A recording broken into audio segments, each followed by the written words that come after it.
हैं, लेकिन उन्हें कुछ भी असामान्य नहीं दिखाई देता।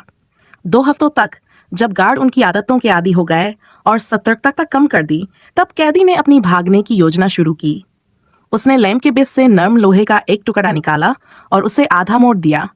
उसने टूथब्रश के सिरे को लाइटर से गर्म किया और उसमें एक रेजर ब्लेड लगा दिया। फिर उसने लोहे के टुकड़े को घुमाकर आधे पेचकस से एक रिंच बनाया, जो उसके सेलमेट ने लाया था। इससे खिड़की के स्क्रू को खोलना आसान हो गया। मार्क ने खिड़की की स्क्रीन को हटाया और हैकसॉ का उपयोग करके शटर के चारों ओर का क्षेत्र तैयार किया।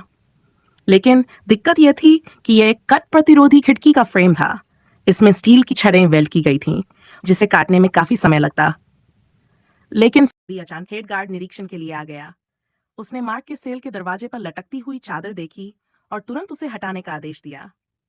गार्ड की आवाज सुनकर मार्क घबरा गया। अगर वह पर्दा हटा देता तो उसकी योजना उजागर हो जाती, लेकिन समय कम था, इसलिए उसने तुरंत अपने सभी उपकरण छिपा दिए। उसने पर्दे के एक कोने को खोला, लेकिन पूरी तरह से नहीं। वह दरवाजे पर खड़ा हो गया और गार्ड के दृष्टिकोण को जितना हो सके अवरुद्ध करने की कोशिश की। उसने जल्दी से कहा, मुझे माफ करें, मैंने अभी आपकी आवाज नहीं सुनी।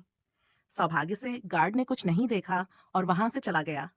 गार्ड्स के जाने के बाद मार्क ने फिर से काम शुरू किया।